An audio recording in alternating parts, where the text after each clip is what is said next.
Hello, everybody, and welcome to episode number 5 of the Whitey and Wills show. We are more than a month into this, Mike, and we have got another guest. We had to go guestless last week, but don't worry, you get to hear a fresh voice.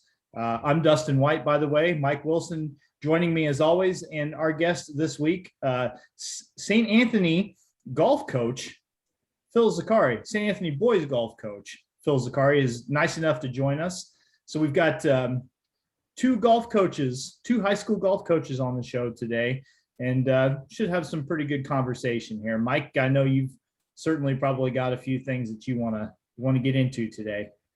Well, yeah. First off, congratulate Coach Zaccari. Since our last show, and you know, I kind of have to bring up all the golf info for the show on how things are going. Played a sectional down at a very soggy Green Hills. Would you say soggy, Coach, or just damn wet? I think it was a swamp. Yeah, it was pretty soggy. And soggy Bermuda grass may be worse than soggy normal grass. Oh, definitely. It's kind of like playing in a salad. And we had a young man down there, Hayden Jansen. Coach was down there. You guys finished second by one shot out of first. Oblong, who finished second here to you in the regional. And I was talking to their coaches, you know, congratulating them afterwards. And I thought it would be like a, you know, the old days in boxing where, you know, you had different promotions and you'd put the belts up as a unification bout. And I asked them, I said, so is this, you know, were you going to decide the state tournament between you two, put your two belts on the line? And they kind of got a chuckle out of that. You guys went up to state this past week. You had at Prairie Vista. Didn't you have to play in snow? That was good. That was the first time. We've been blessed to go a few times, and that's the first time I've been at the state finals, and I didn't have an overcoat on or it didn't rain. I was actually wearing shorts. So. And then you guys finished fourth. I know we talked briefly yesterday. You know, that score at the beginning of the year, you thought that'd be better than fourth place, but it's fourth. Fourth. Top four in the state. You really no complaints. No complaints. We're frustrated, but definitely not disappointed. I mean, we shot 626 over 2 days, and last time we were there, if we would have got 2 days in, it looked like we would have shot 636 and we would have won. And this time we get fourth. So it's not necessarily that we lost. We just got beat. They made some putts, and we didn't make the putts down the stretch when we needed. Yeah, and that's what it happens. I've been up there, seen rounds at Prairie Vista, seen the course. It's a course that's got a few holes you really got to be careful with. But for the most part, it's a very fair course. I mean, really. Definitely. Very fair course. I love that course. It's fun to play, and you got to learn the little nuances, especially around the greens. And I think our guys had a tendency, you tend to overread things down there. And so short putts all of a sudden are lipping out when normally you would think they would go in. But it's definitely one that you got to play a few times to get it down. And our team's young enough this year, so hopefully next year we'll be able to go again. Well, and you know, I saw your scores the first day, and you know, a couple freshmen were leading. You know, Joey Trupiano had a 75, Coda Flegg 78, Thomas Hoeneke, your lone senior, a 78, and Lane Ludwig a 79. And you know, you come back day two now, and here's Joey batting last. And I'm sure being a freshman, that may have you know, he's played enough tournaments, but I'm sure the butterflies were a little bigger on Saturday. The butterflies were a little bigger. It was funny because they were watching him getting ready to tee off. I'm standing up there watching him, and he's getting ready, and it's like you got Chase Lack over at Vandalia, who's like this tall, and then you got the boy from like IC Catholic, who's like this tall, and then you've got the boy from North Shore Country Day, who's like this tall, and then you got Joey, who's like this tall. And but you could tell, and they were all seniors, and he was a lone freshman, and he held his own. He was doing really, really well, and as I mean, we were holding our own. We got it down to 5 and we kept sneaking in. And then you can kind of tell Joey, you know, it was kind of getting to him. Like, I'm last. I got to get going. And we kept trying to tell him, just play your game, man. Just play your game. But you could tell the pressure was building. But it's something that you definitely learn from. And Dakota Flagg, our other freshman, he played our most consistent, probably over the both 2 days. He was our low scorer by 1 stroke. But he was most. I don't think he realized they don't realize sometimes that it is the state finals, which is a good thing. Well, I'm going to claim partial responsibility for Dakota's success this year. He helped my daughter Morgan at her golf camp, and you know, when we were getting ready, and I'd never seen Dakota hit a golf ball. You know, we're messing around on the putting green, and he says, "I'm going to play varsity at St. Anthony." I go, "Dakota, you're just a freshman. They got everybody back." I said, "You'll get to play JV matches against T-Town in a tournament or something." So, you know, he'd always tell me, you know, I'd see him at places, "Hey, I'm playing." I'd say, "All right." So, you know, my good-natured ribbing may have been part of his motivation. I'll claim it that, you know, I'm motivated. I'll give you some of that. Yeah, we'll give you some of that. But I had his older brother, Luke, and he and Luke, I guess, have a little friendly competition as far as sibling rivalry kind of thing going on. And but I know even as of 8th grade, Dakota was already telling Luke, you know, I'm going to be varsity. I'm going to be in the top 6. I'm going to be in the top 6, and it's going to happen. And well, it did. And he stayed with us all year. He put me all year. Now, Mike, I think, and I should have done this when I introduced Phil, but I mean, we got to give his track record here. Embarrass the guy a little bit. I mean, he's been the boys' coach at St. Anthony for more than 20 years now.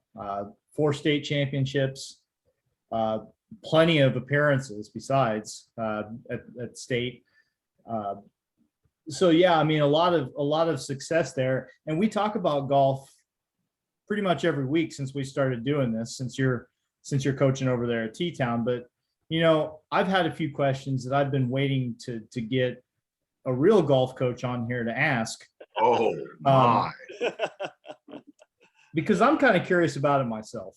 You know, what exactly goes into coaching golf? Because it is a very, I mean, in a lot of ways, a kind of an individual sport, just as far as what the kids' internal processes are and how they approach the game. But what does the coach bring to the table? Because obviously some programs are more successful than others, and that has something to do with the kids that are in it, but it must also have something to do with what they're getting from you. So I'm curious what you feel it is you're bringing to the table for this program.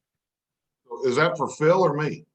Well, him first, and then you can take some notes and answer accordingly.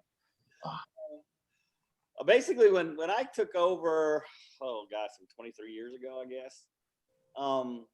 I played golf at St. Anthony back in the day, and our practices basically consisted of, hey, go play 9 holes. You know, just go play 9 holes. And so that's what we did. Well, I ended up playing golf in college, and it was a little different mode set. You know, a different thought process came about, and I said, well, no, we're not going to go play. You got to work on things. You got to work on things. And so when I started coaching, that was our first thing I did. I changed the whole dynamic basically in that way. Instead of going out on the course all the time, we went to the driving range and we went to the putting green and playing golf in college and watching it and being a student of the game, you start figuring it out. Yeah, the short game is probably, I would rank them as short game first, driver second is the way I would kind of put it. And so we spent more time around the putting green and we work on basically the nerves is what it comes down to. The kids, we're blessed where our kids pretty much know how to play the game already. We're not from square one and they know. I know Coach Wilson there, he said I had a few kids come in this year that had never really played. So he's in a different environment trying to get them to make sure they can hit the ball. But what I've learned is I don't tinker too much with swings. It's not that I don't know how to do it. I've been blessed and I've gotten to work with Coach Small up at Illinois. for like the last 15, 16 years. And he's taught me a lot about how the swing works. And so I can see things. I can't always do it, but but I can see things, so I can tweak things. And but I do more things with the mental side, just trying to keep them in the moment, stay in the moment, stay in the moment, stay in the moment. Because you can't, young kids will, I don't know if it's video game craze or not, but it's like, wait a minute, when I play golf, I'm always 8 under on the video game. It's a little different when you get out there. And so they get a little frustrated if they don't hit the perfect shot, if they don't do that. Sorry about that. I am up at school. But they tend to get down on themselves very quickly. And so our job is basically trying to stay in the moment. Okay, you know how to swing the club. We do that. We'll tweak things. But I think it was funny, especially this last time they were up at State. I kept looking around people. Why am I the only one yelling? Trying to cheer, trying to pump up the guys, trying to keep them motivated and keep them in the moment. And I do more things doing that out on the course. We leave practice for practice, and but more trying to get the talent out of them, to let that talent shine, and letting them stay in that moment, kind of thing. So you're as much, and you wear 2 hats primarily during matches. You're a psychologist and you're a cheerleader, and you're exactly right. The advantage you have, Phil, is your kids know course management better. I'm sure you still have to talk kids off of hitting the cut through the 4-inch window under the tree. Yeah. Where my kids are like, sometimes it goes through, sometimes it doesn't. But, that's the thing. You spend more time convincing kids that, hey, all right, you got a double. That's over. Now let's run off 2 pars in a row. You're actually under bogey now for 3 holes, and you've kind of recovered.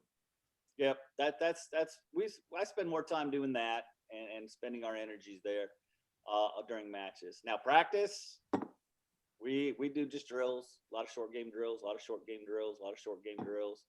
and a lot of things where you got to do a lot of things in a row. You got to do this, 50 times in a row. And when it gets to 48, 49, then you get the pressure starts to build a little bit. If I don't make this one, we got to start over. And so you try to put him in those situations, because that's what it's going to be on the course. Because that one shot during a match, you get one shot. You can't drop another one and just say, I don't like this. So that one, I'm going to hit another one. And so you got to make sure they're on for that and they can handle that pressure. So that's pretty much what I do. And we've been blessed. We've been pretty successful. So it works. Then you got to decide where you're going to eat after a match. I mean, there's other things on your plate. Yeah, that was really, really tough. We had a tradition. We always go to Olive Garden Thursday night when we're at up at state finals. It used to be they always had the never ending pasta bowl. Mm-hmm. I haven't been beaten yet, so we've had some guys try. But no, I haven't been beaten yet. But this year they didn't have it. They didn't have a never ending pasta bowl. So we had to go just have regular pasta. Probably had to find a Homewood Grill in Bloomington afterwards for a little ice cream. You didn't get all that pasta. There's Cold Stone. Cold Stone's right down the street. Ooh. Ooh. I don't know if they went. Guys were talking about it. The parents might have brought them to Cold Stone, but and then Thomas, our senior, he's a big Chipotle fan, and so we had to end the year after Saturday. So where are we eating? What's going on? Where are we eating? You guys hungry? Yeah, we're starving. So we going to Chipotle? And they went, perfect. That's perfect. Perfect way to end the year. We're going to Chipotle. So that was the way we ended it. Can you usually tell, going into a season, can you usually tell what a group has, or does that come out as the year goes by, as far as what their chances are of making a deep run? How much of that is evident just on the kids that you have, and how much of it is adjustments that are made, improvements that are made from day one to the postseason? Biggest thing that we do, that this team, and we've had some different teams in the past that have made runs, is we've got freshmen, sophomores, juniors, and seniors. We got the whole gamut, and not as many seniors this year. And so it comes down to, I always look at it as how well do the guys get along. How well do they get along? I'll grab my juniors to be seniors here probably in the next couple weeks, and we'll sit down and we'll talk, and we'll already start talking about next year. And we've got some players again coming in, and the thing I always tell them is get the youngsters out, get them out. If they're going to be out there and play, you play with them. Go out there. And so we start to build that camaraderie. We have competition on our team. We go, 8, 9 deep. And it's who do I play? How do we prove it? Who do you play? How do we prove it? And we got to have that competition, but we want it to be a friendly competition. And when it's all done, we still need to be on the same page. And because one thing that'll destroy a team is when there's backbiting, or he shouldn't be playing, this should be playing, how should this happen? And I pretty much go by the numbers. Golf doesn't lie. You shoot the scores, it's fine. And as long as the kids understand that, that's fine. But there's always that competition. Now, wait a minute, he's not a stroke better than I am. I'm going to go beat him. It's my turn to get going. And that helps as far as the team. I knew coming in we had talent because we kind of proved it last year. We last year was actually, though, the first year we hadn't gotten out of regionals since I've been a coach, and it came down again to the last hole. And it's one stroke we didn't get out. But we redeemed ourselves, and the guys came back and said, no, well, this is going to change. And then all I heard was, yeah, we're playing golf again. And this started back in February. We're going out today. We're playing. Yeah, we're going out today playing. So I knew going in that we were going to be pretty good. It just, how fast do the freshmen become sophomores and juniors? And this group came pretty fast. They came pretty fast. And it's nice when they listen, and it's nice when they accept what you're trying to say. And because initially, we had like Joey, he would make a double early in the year, and okay, he was done for 3 holes. Mm-hmm. But now the end of the year, basically on Friday, he makes a double, and I go, hey man, you're still on it. Just keep it going. And he put it behind him, boom, pars the next hole, and he's right back on it. And so you see that development, and it's how much do they grab and grasp in that. That's what you're looking for. And I know next year they're already chomping at the bit, so they want to get at it again. And it's that same next step now. It's that next. Yeah, you got 5 kids, your top 5. Or I should say top 5. 5 of your top 6. Thomas played 1, 2 for you all year. Your job when you decide when you can only take 6. That's when and we have issues. We'll go to some places. If it's a duel, hey, can I bring 7 or 8? Unless there's some places I know I can bring half of my army, but I bring 7 or 8 so you can get more rounds and create more competition. But you've got a couple kids, right there battling it out for that 6th spot all year, and now there's not a lot of turnover, and now you got new people coming in next year.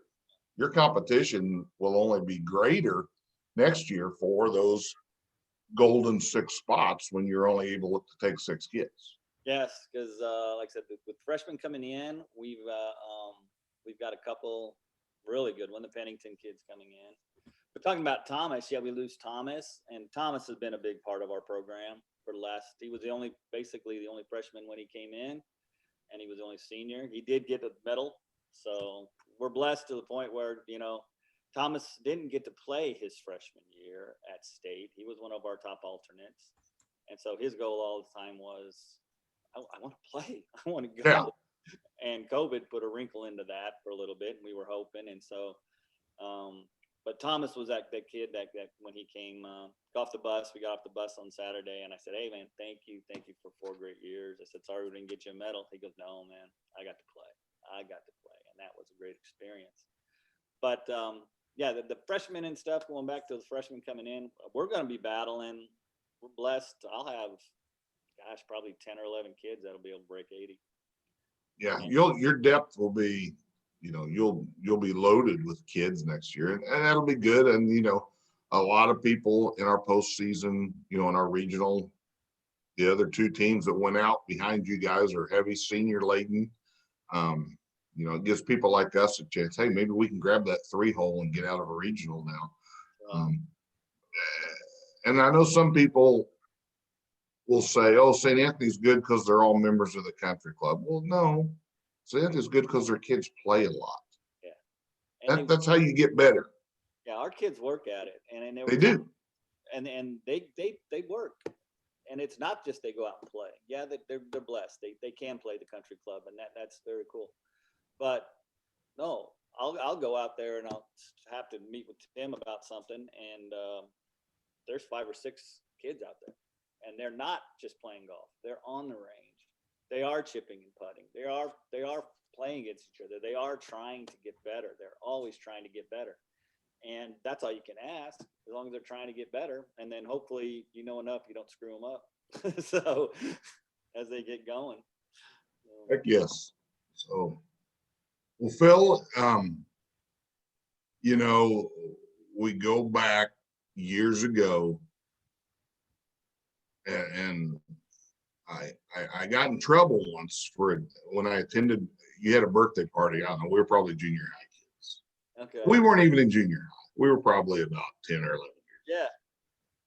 And because Phil lived a couple streets over from me in Crawlman, the greatest place in the world to live as a kid.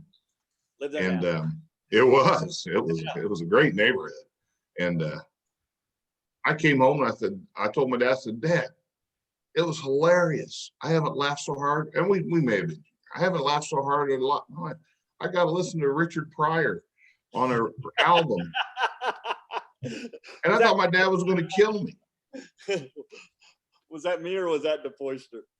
Oh, well, it may have been his album. Yeah, you're right.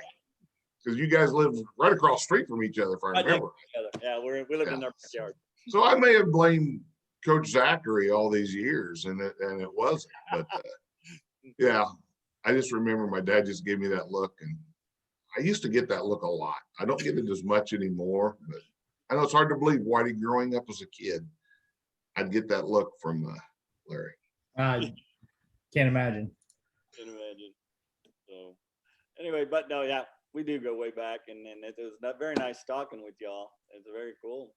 Hey, congratulations again, Whitey. I will say, we've been trying for years to get St. Anthony on the schedule in a dual match, and they keep dodging us. I'm not something about, well, we've got all these 18-hole matches we play, so we're limited. I don't know what that means. We run into them. We get invited to the St. Anthony Invitational, and we play in their match play. And coach is nice. Match play. I have a freshman and a sophomore, and we're playing better ball. And I'm looking at the sheet, and we're playing Benton's best player in the world and his best friend. And I have to send a freshman out there who has to show an ID so people know he's in high school. And we get beat 5-4. But my kid said, I said, what'd you guys learn? Well, Cy Norman hits it really, really long and really, really straight, coach. And he's one of the nicest people we've ever played with. Like my kid's putting for 6 and they've already got birdies, so the hole's over. He'd let us putt it out and say, hey, good shot and all.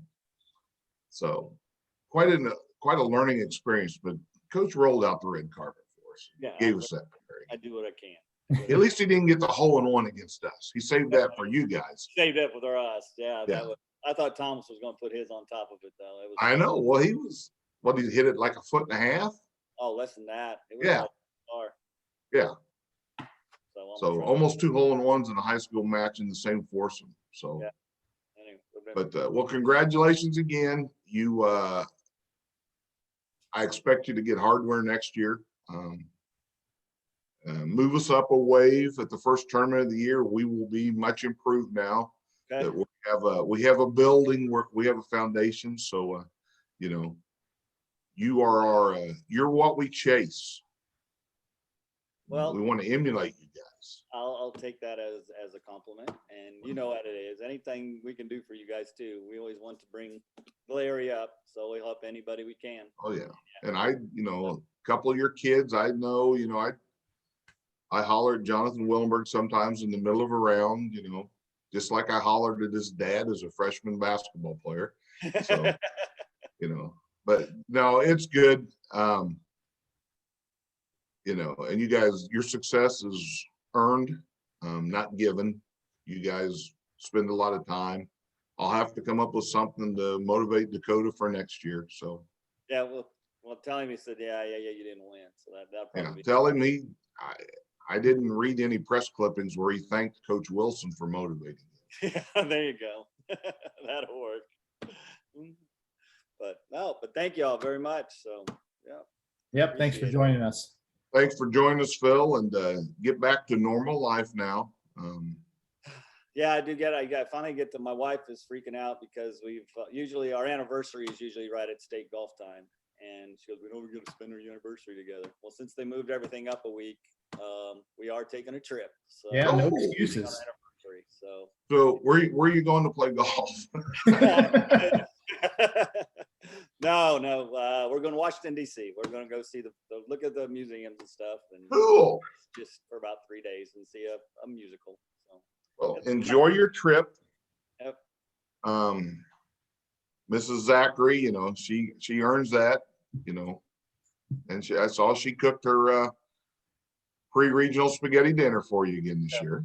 Yeah, okay. I'll give her the credit, but yeah, she cooked it. Okay, that works.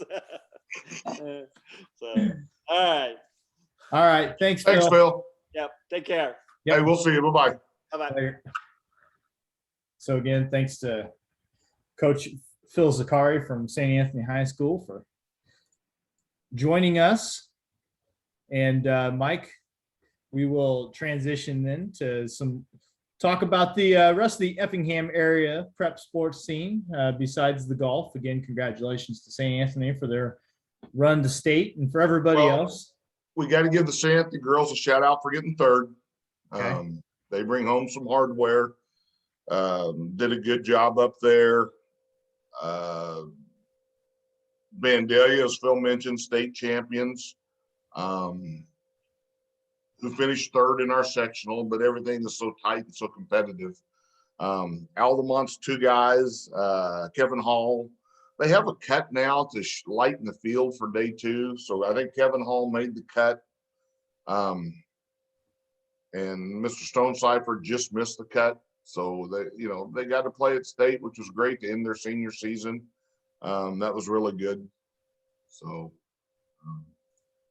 hats off to everybody. NTC baseball. You did a semifinal game. I did the quarterfinals and semifinals. That's right. I did St. Anthony's opening round game with Cowden Herrick Beecher City, which was a fantastic high school baseball game. Scoreless for 7 innings. Okay. You had Silas Buzzard from CHBC pitching, and he was going up against let's see here, Brody Nieberge was pitching for St. Anthony. So they went toe to toe for 7 innings. CHBC scored 2 runs in the top of the 8th, and then St. Anthony turns around and answers with 3 in the home half to win it. So that was a great game. I think I got back in town just in time to hear you wrapping up that. You guys, it was St. Anthony, it was the bottom of the 8th. I heard on the radios when I got close enough to listen to you. Yeah, it was and of course North Clay ended up winning, spoiler alert, but we'll get to that in a second. But yeah, that game in particular, what stuck out to me as far as the storyline goes was that 2-run rally that CHBC got on in the top of the 8th. Well, there's a freshman on the St. Anthony team by the name of Brady Hatton, and he plays shortstop for them. So right away, a freshman starting at shortstop, it tells you that they've got a lot of confidence in him.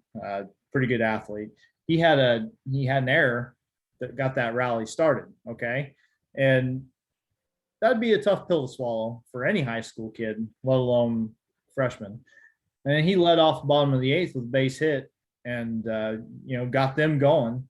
And the Bulldogs ended up winning that thing. So I thought I tried to mention that again in other broadcasts during the week, and I mention heard it you. now that that's a that's a kid that came through when he could have just hung his head and been finished for the game, and so that I thought that was important to mention. But then then St. Anthony went up against Windsor Stew Straws in the semifinal on that side of the bracket, and Windsor Stew Straws had a nice game. Ended up making it to the championship game, beating their seed a little bit because that was a 2 versus a 3, and a 3 making it in. But again, at the end of the day, you run into a buzzsaw, which is North Clay. Yeah, and I worked with Matt, did the North Clay Altamont game, and I'd seen North Clay play once, but probably watching that game, Logan Fleener defensively made some plays that you just don't see at the high school level. You see a kid on the infield make a great play again. Logan made 3, just twice going up the middle. And in the first inning, Altamont had a chance to jump on a 1-0 lead. And it was one of those balls up the middle where, he made the sliding stop. In our day, the guy might, even dive or lunge and catch it. Here's a sliding stop, pop up, throw, strike to first and nip the runner. And, he went in the hole one time, slow roller between short and third, and fielded it and threw all in one motion across his body, and had another ball up the middle. He made a diving. And it was just, it's the first time I've really focused on watching him play, watching him, at the plate. And he's really got all the tools. He really does. I was very impressed with his play. North Clay's team in general, just the difference in the game was they made the plays. Altamont had a couple plays they didn't make. And that was the difference in the ballgame. North Clay they made no mistakes to give you a chance to have an extra out in an inning or take an extra base. And, Altamont, there was a bases loaded single kind of in right center, and the center fielder kind of bobbled it a little bit. And, North Clay, actually, as Logan Fleener was on first, they bring him all the way around from first and get 3 runs on a single. Now the runner took second. Then when it was a little bit of bobble, and then the throw kind of got rushed in, but to the plate, he took second on the throw to the plate. But yeah, it was just, they didn't make mistakes. And then listening to you do the championship game, I didn't hear the championship game. Obviously, we were at the football game. Right? Yeah, I was at the football game. It sounded like they played very similar way then too. Yeah, I mean, they beat, so the championship game was North Clay beating Windsor Stew Straws 11-3. I think, North Clay jumped out ahead right away, and Hatchets answered that and tied it. So, early on, they traded some punches, but end of the day, number 1 seed, very talented team, the prohibitive favorite going in. Probably more pitching depth. Yeah, they did what they needed to do. They won it 11-3. But I think for Windsor Stew Straws, they've got a good, I like Brett Harmeyer as a coach. He's a young guy, but he, having interviewed him a couple of times now, got a lot of really, really good things to say. So I think that they're in good hands with that. Really nice job for them to get there, I think. And Altamont, beats St. Anthony 6-3 in the 3rd place game. So Altamont was the 5 seed in that tournament, and they end up finishing in 3rd place. And Altamont being a 5 seed, and we probably said this last week when we were talking about the pairings, but Altamont being a 5 seed kind of shows you what the depth of this tournament was, because that's a talented team, right? They've got a lot of really good ball players, and for them to, it just shows you they had 1 or 2 games over the course of the season, the NTC regular season, where they got beat by teams that could beat somebody, and it is probably the difference between being a 2 or a 3 seed and a 5. So, it was a good tournament. Lots of really good players in this area, and a good think a good preview for what some of them could do in the spring, you know, when you get into regionals and stuff like that. Yeah, I think you're somebody baseball wise should make a fairly deep run. And I can't, oh, well, it's going to be North Clay. Well, they got to run the gauntlet. I mean, you've got a good South Central team. You've got a good St. Anthony team. You've got a good Altamont team that are all going to be 1A with them. You never know. Windsor's Two Straws throw, with Mr. Warrington, sounds like he's a really, really good pitcher. He talked about the other day, in high school baseball is that one day the pitcher's on, or they shoot their bullet and throw their best at you, anything can happen. So I think somebody will get out and make a deep run. And again, I think in the fall, they just kind of lay the groundwork for that. Yeah, I think, it's, we talk about a lot when we broadcast these NTC games in the fall, we hammer the point home, but I think it bears repeating often that it's really good for those schools to get that chance to lay some groundwork in a way that a lot of baseball programs around the state don't get to, because all these NTC schools, they don't have football to worry about. So they can go ahead and play a little fall baseball and start at least figuring out where guys might fit in, what positions they can play.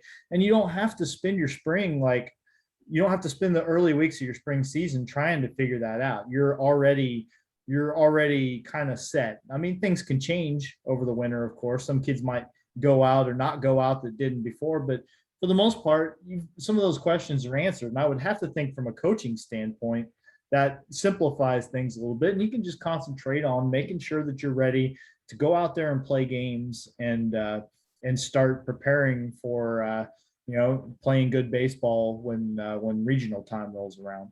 Well, I think it gives them a chance to pencil in position players and pencil in a rotation. Not right in pin. Again, you may have a kid who's playing golf in the spring who's now a baseball player or whatever, but you get a general idea. And I think that is a big advantage, and it really is. Yeah, I think it's it's I don't know if it's a deal breaker or not when you compare an NTC school to a similar school, but it can't a similar school that might have a football team or not have fall baseball, but I think it certainly has to at least register in some way and put everybody at ease a little bit as far as playing together. In the spring, it's not the first time that they've all been on the same roster. So NTC baseball is done. That's wrapped up. Great weather for it, by the way. I can remember times playing and broadcasting that tournament when it was not quite so favorable, but we've had unseasonably warm weather for usually you get to October and then all of a sudden everything just goes to hell. And that hasn't been the case for baseball or golf, like you mentioned when you were talking to Phil about the state tournament there. Yeah. And next week was always the traditional state tournament in golf next Friday, Saturday. And I've been up there, very, very cold weather. Snowy, and then I look Friday and I see the high is 65, and that would be welcomed in years past, but it's we'll slowly get there and get into I guess fall weather is supposed to start creeping in later today. Yeah, it looks like it's Monday when we're recording this, as it usually is, and I think there's some rain in the forecast for the area today, and that'll probably bring a little bit cooler weather. I know, we did Effingham's homecoming game, the football game, Friday night, and I made the comment to Greg that this feels more like a week 2 game than a week 7, just in terms of how warm it was still. I think at a certain point in the football season, you'd like to get things a little bit cooler. The players are out there running around all that equipment. I think they'd rather things were in the 50s and 60s than the 80s by and large, but that hasn't been the case so far. Effingham did still manage to get the win, though, so all's well that ends well. They need a win they had to have against Lincoln. So they're 4-3 now. I guess we could go ahead and transition into this. Effingham 3 wins in a row, 4-3 on the season, but they have got they've got quite the 2-game stretch to close out the season. They got to go to Breeze this week and face Mater Dei. Usually, always, at least in the most recent past, has been our week 1 opponent. That's changed around a little bit. So instead, you got to go in there week 8 and play them, and then come home the next week, but come home to face Highland, which is just a traditionally difficult team to deal with. So now, did I see Highland's record is not Highland-like this year? I honestly, I'll pull it up right now. And I don't know who they've played. I mean, they may have had to play East St. Louis twice. I don't know, but I thought I saw where they're 2-4 right now. Yeah. So yeah, I will say Highlands 2. Well, they've had a game. They lost a game then somewhere. I mean, they've. I guess I'm not seeing. They played Waterloo this week, and I'm not seeing the score from that game. Oh, okay. On IHSA website. Okay. So I don't know. Waterloo was 3-3 coming into that game. You look at the Highland schedule. You know, they're playing bigger schools than Effingham. Mm-hmm. You know, they lost to Edwardsville, they lost to Washington, they lost to Marion, and they lost to Troy Triad. Those are the 4 losses that they had so far. They had beaten Jerseyville and Bethalto. I don't know. You know, I'll say this: a down Highland team is still going to be better than a lot of teams that you'll face over the course of an Apollo Conference schedule. That's not.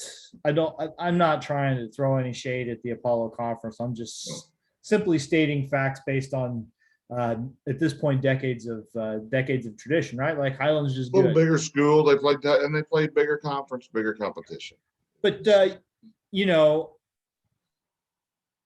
you gotta win both of those games to get to 6, which guarantees the playoff spot. That's a tall task.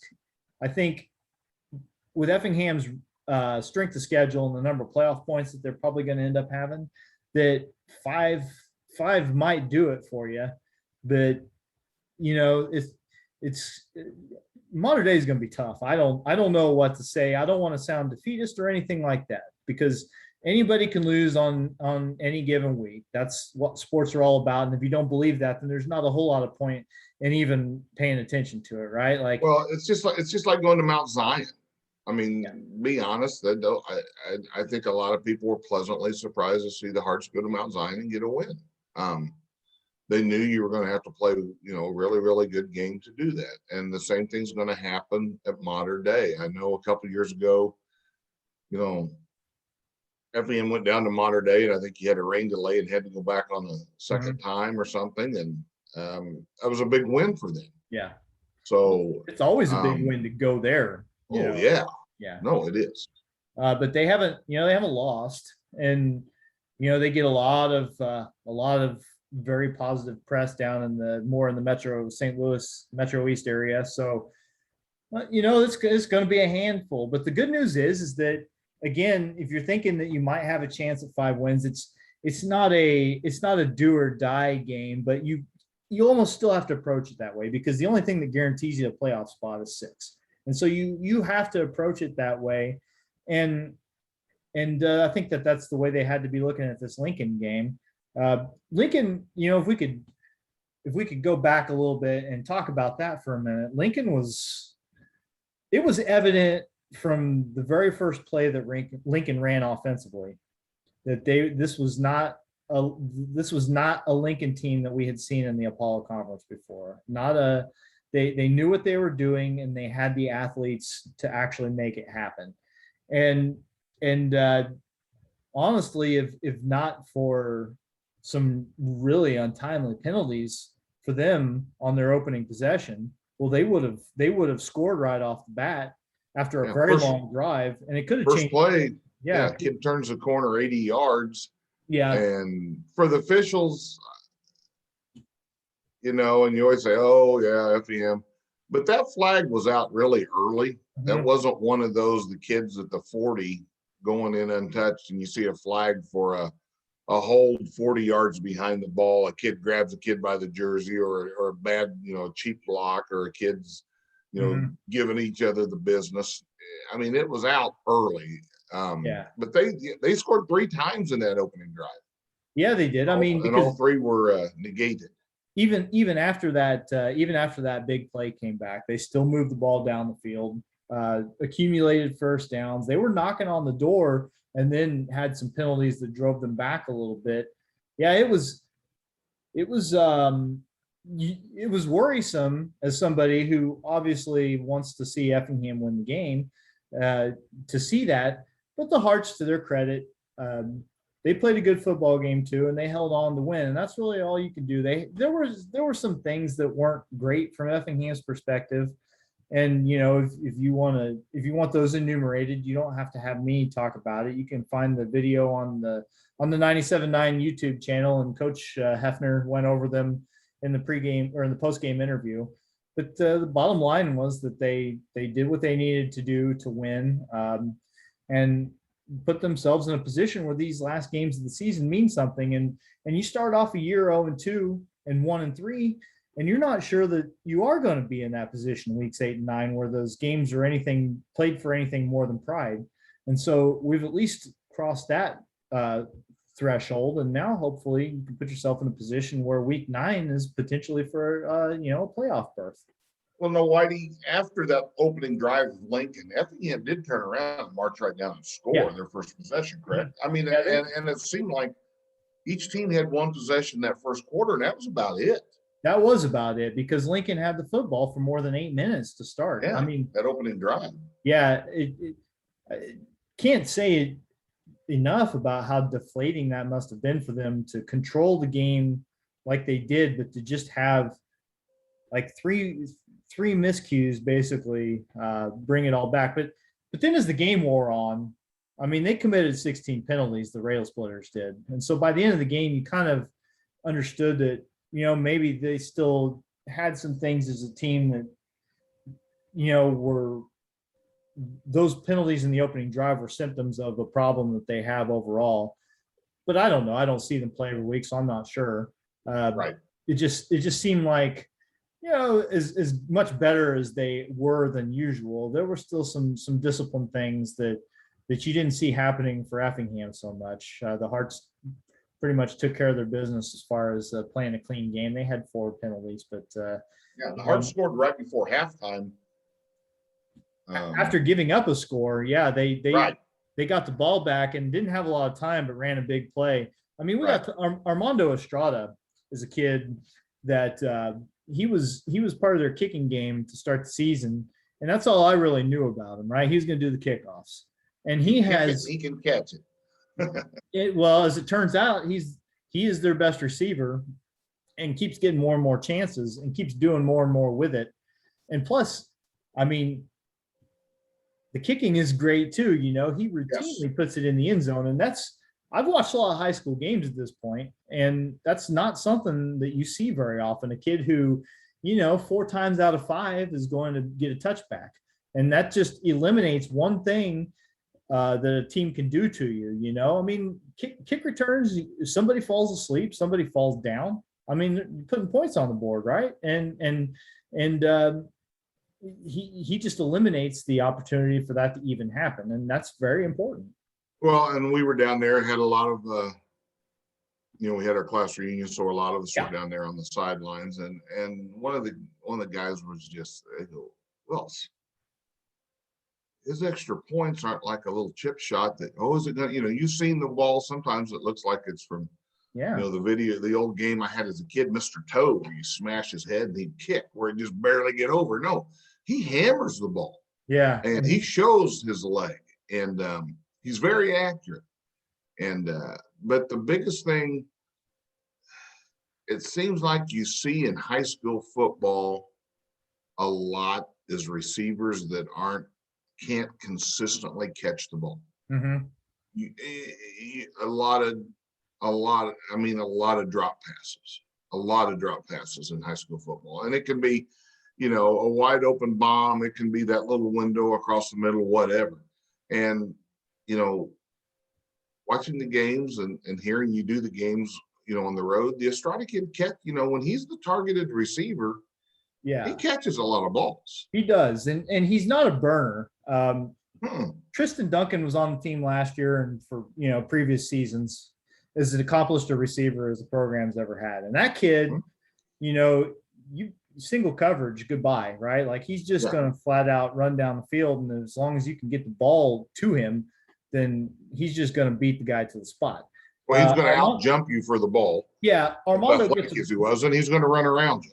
Yeah. Armando goes about his business a little differently, but the end result is still good. He can go up in traffic. There was one key catch in that game Friday night where there were at least two guys going up for the same ball, maybe a third getting to the spot a little bit later. But he's the guy who came down. Yeah, he's the guy who came down with it. Again, it's not that I'm not saying he's slow. He's just not a burner. So he has to have the good hands and the physical nature to be able to catch the ball in traffic, and he does it. Does a really good job. Evan Weymouth is another receiver that they found more and more use for. Out of the backfield a little bit. And so he's done some good things, but they're growing. And that's been kind of a hallmark of these Effingham teams of the last 2 or 3 years, is that they kind of offensively add a little something every week, give you something else to think about that wasn't probably on the tape for the other team. And they do it well. Like kids don't always respond to that, right? Like being asked to do something new in week 7, that could work or it could be a disaster. And it seems to always work out pretty well for these Effingham teams. And so, it's been a fun season to watch. And there were some questions, I think, after the first couple of weeks about how impactful and interesting these last few weeks would be. And they've gotten themselves to that point. So that's a feather in their cap, no matter playoffs or no playoffs. Yeah, every game's going to matter because, even if you go to modern day and get beat down there by an undefeated team, you still have a chance week 9 making the playoffs. And again, we go back to our soothsayer week 1 of our show, Larry Wilson said it, it's a process. And, he mentioned how Coach Hefner's teams have seemingly improved every week. And you see something different. And I remember early the line play was suspect. Oh, are these guys going to develop? And, what we could see Friday night, running backs had room a lot of times, made sure they were picking up, 3, 4, 5 yards of carry versus, getting hit at the line and scrambling for a yard.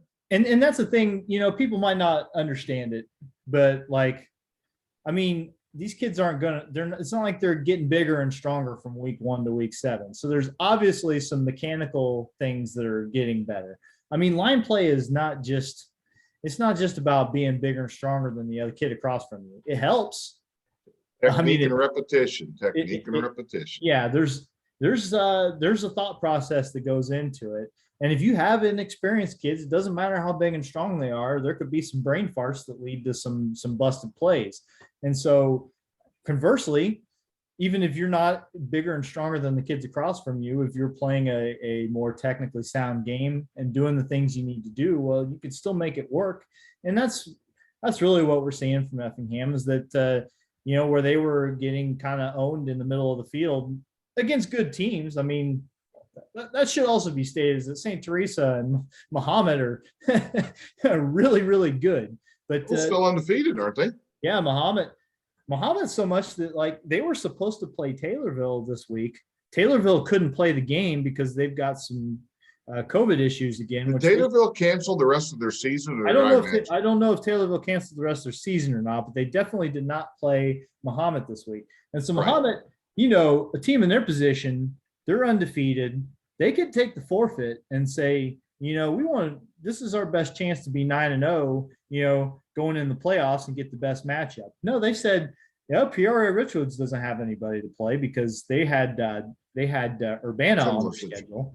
Yeah. Urbana canceled their season after 1 week, and Richwoods,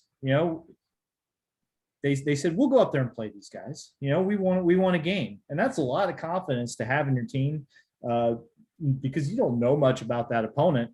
But Muhammad went up there and got him and put a little bit on the line to do so. But they're a really good team. So yeah, no. Right. Well, Riverton did the same thing early in the season when they went to Loyola, who is the football factory now in Illinois, and got beat pretty handily, but could have taken the forfeit and taken the win. And, a team, or I should say Riverton, Rochester, Yeah. who's Okay. a perennial Yes. state contender, Mhm. but they stepped way out of their weight class, way out of their weight class. Yeah. And, but, And come that, playoff time, that may make them a better team. and that's another thing to think about also when you start talking about whether a 5-win Effingham team, and I don't know how it's going to turn out for Effingham, but I'm just sort of looking at the possibilities.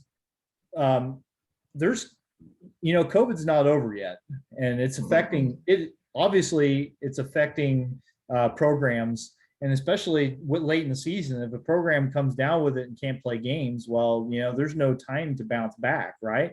And so that could be another thing that helps a 5-4 team get into that playoff field if there are teams that just can't go for that reason or any other reason. And so that's why your pool could shrink a little bit. Yeah.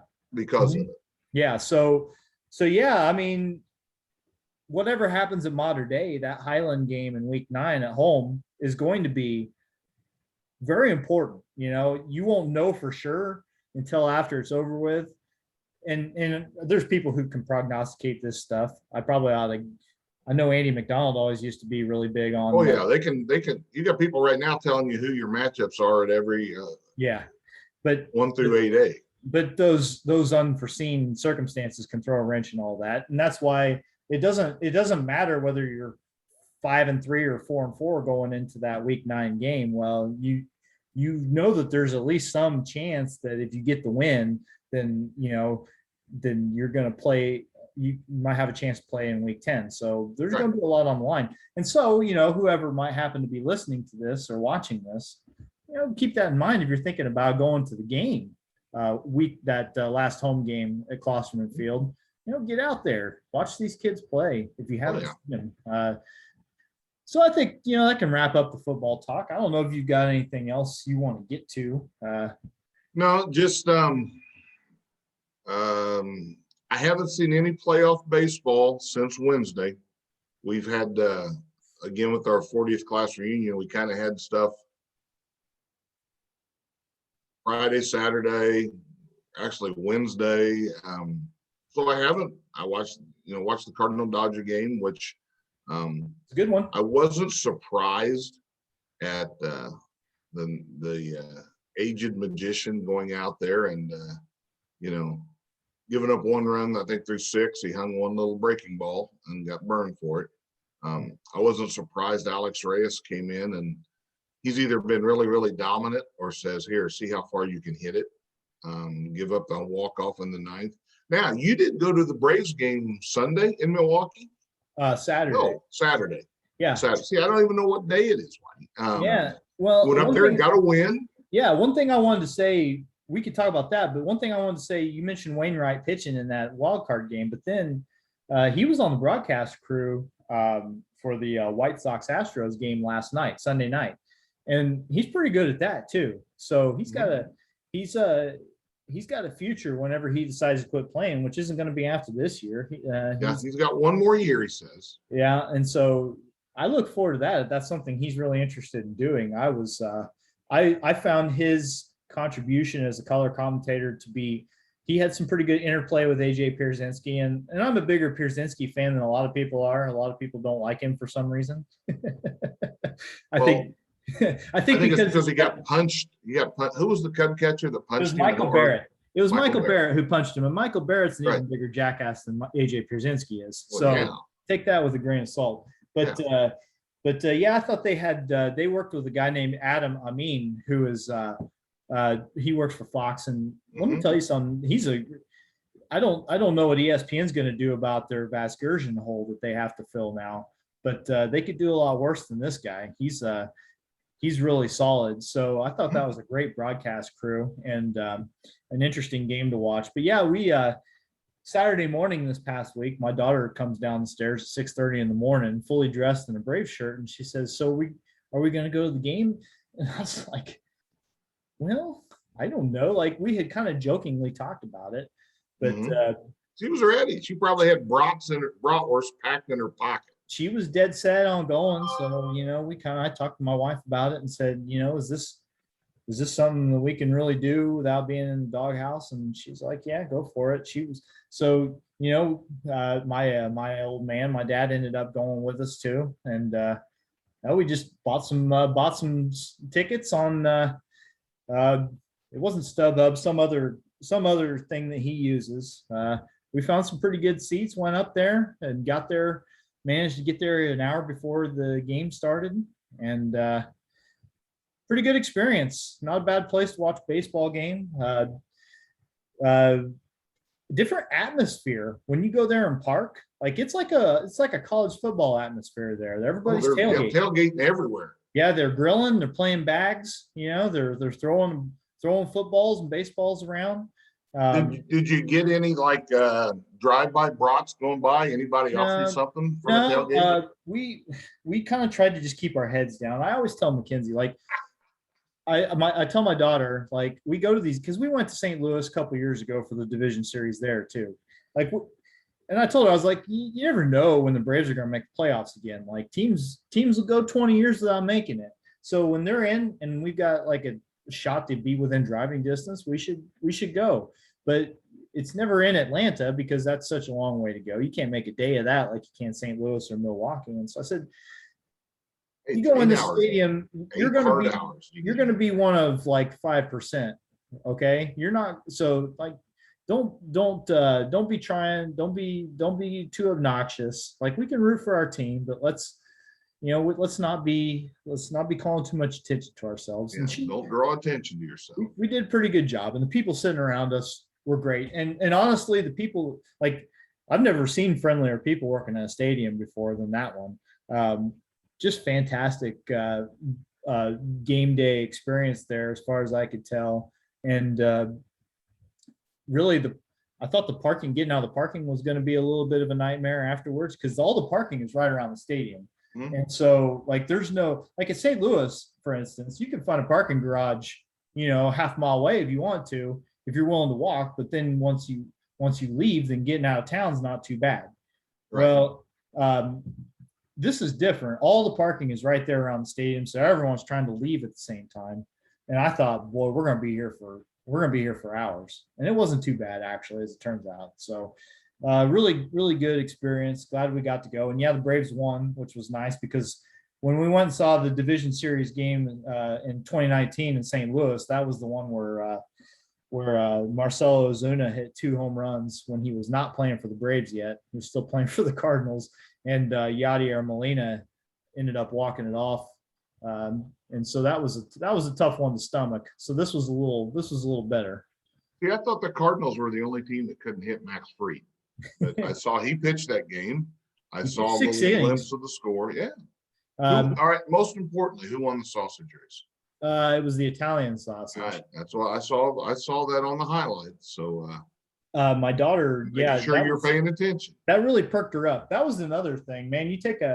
She went with us 2 years ago, and she was in 2nd grade at the time. And so, she took a book and read most of the time, to be honest with you. This time she didn't bring anything in with her and was really engaged in the game. And so that was rewarding to me as a parent, that she was into the game, but she was never as into the game as she was when that sausage race started. She was standing on her chair, pretty excited about that. Who was she rooting for? I don't know. I think she just wants to see a good race. Maybe see somebody get tangled up and go down would have been the only way that would have gotten more interesting. But so it's not like they had the freeze, or what's the that's Atlanta? They call them the freeze. Yeah, where they give somebody a head start running around the warning track, and then he obliterates them most of the time. Yeah, that's fun. But this is people aren't Braves fans listening to this for the most part, so I'm not going to go on and on. But I will say, where we live, I mean, it's about a 4-hour trip to Milwaukee, maybe from so getting, as long as you're getting through Chicago, a decent clip. But it's worth it. If you've never been up there to a game, it's not so far away that you couldn't make a day of it, and I think it's worth it. So that's my endorsement for the stadium formerly known as Miller Park. I know Chris Custer just waits for any Braves talk we have. So, we've given him a little dose today.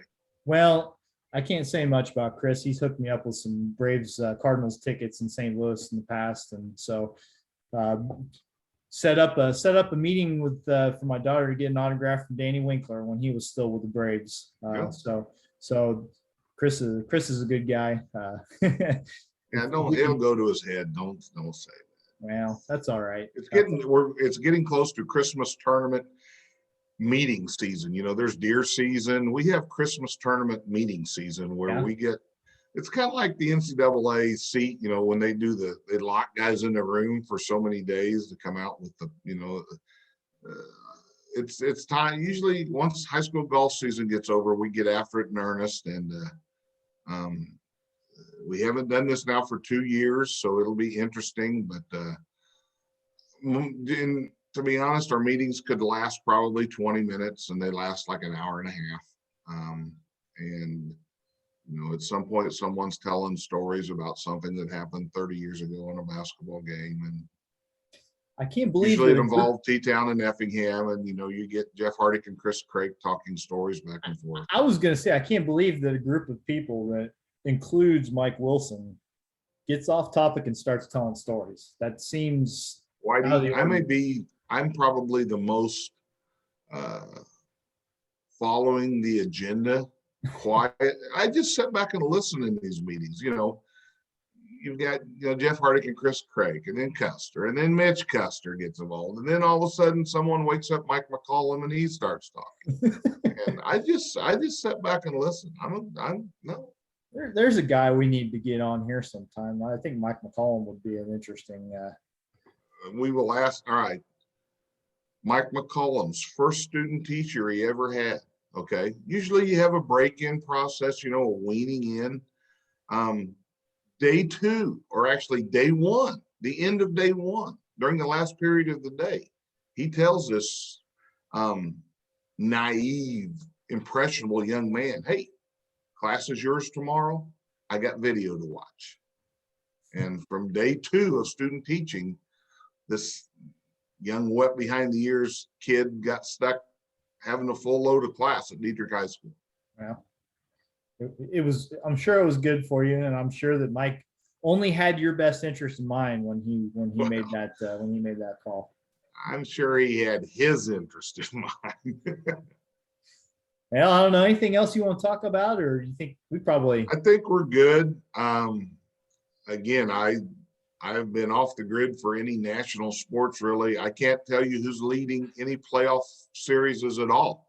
I'll be catching up, doing some reading late this afternoon. Yeah, well, what you need to know is that the White Sox are still alive, and they're going to be playing for their playoff lives again today.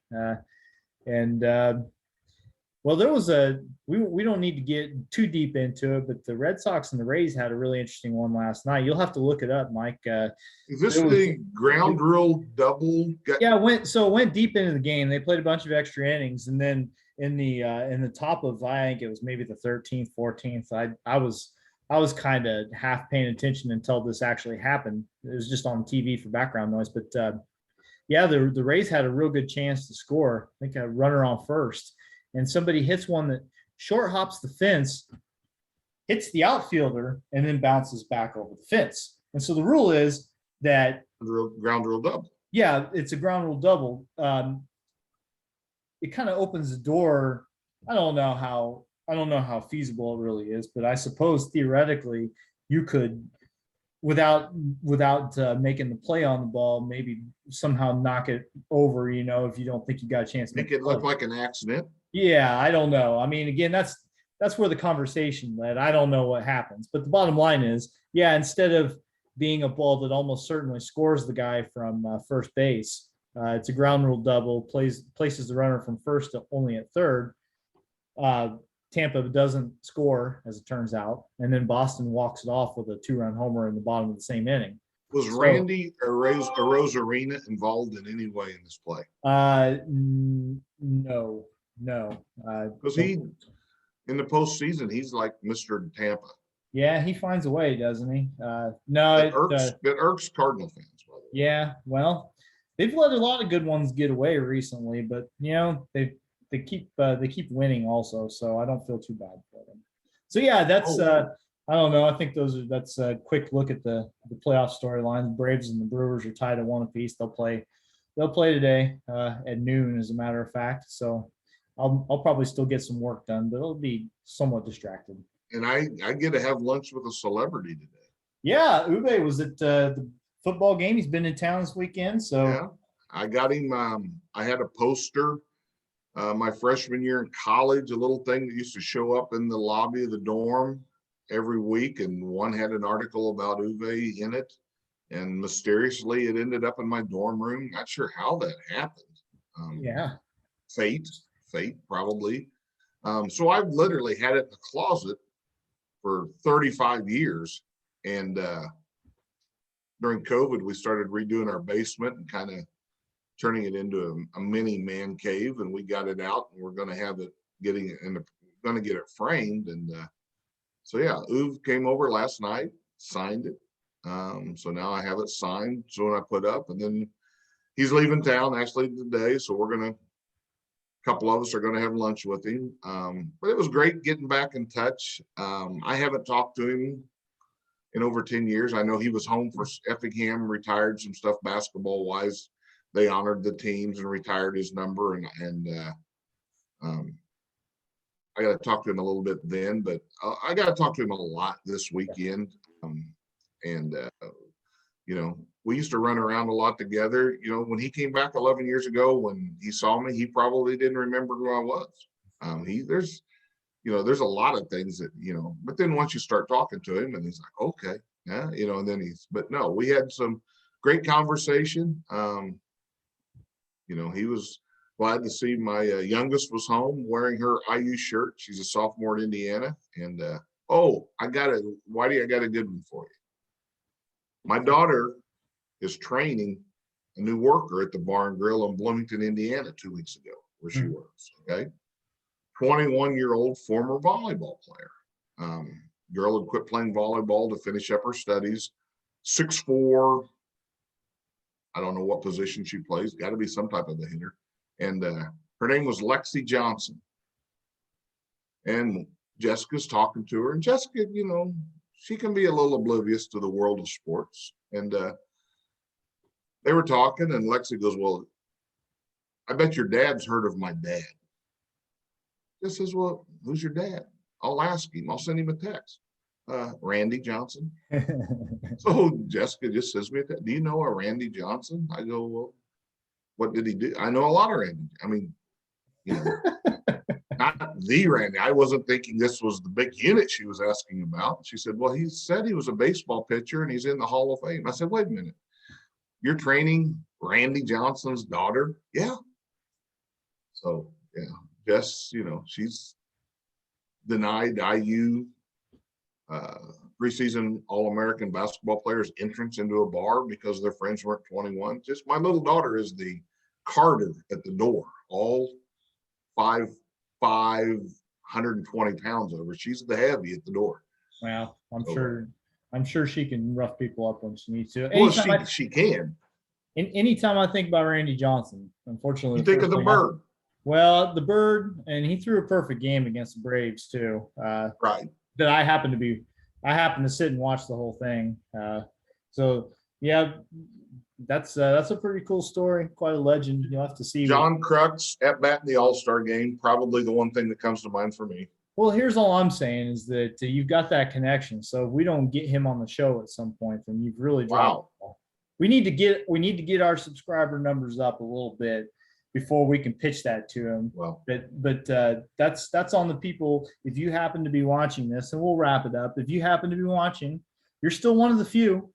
But any way you wanna share it, if you're enjoying it, let people know. And we're still relying on word of mouth. The radio station was nice enough to give us a mention on Facebook, and that got us a little bump. And so no reason that you, the nice listener that we appreciate very much, can't do the same. So we're gonna keep lining up those guests. And Uwe has agreed to be a guest once we get into basketball season. Effingham sports royalty right there. I worked at the newspaper hadn't been there for very long before you start to understand that this is like, Uwe and Mitch Arnold, those guys from that basketball team, everybody knows who they are and everybody speaks reverently about them. And so that'll be a nice get if we can make it work out. So and we'll get both of, I mean, Mitch Arnold, I played third base when he pitched in Little League. We were teammates, and I had the easiest job in the world because nobody could pull the ball off of him. So I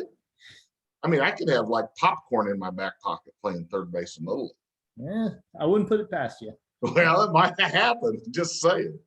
All right. Well, we'll wrap things up. We've been going, so I think we've stayed our welcome for this week, but we'll be with you again next week. Been at this a month, and we're having a good time with it. So be looking out for that. And thanks again for checking us out. And we'll see you next week. Mike, thanks for coming along, and we'll see you next week. Have a good week. All right. See you, Whitey. All right, later.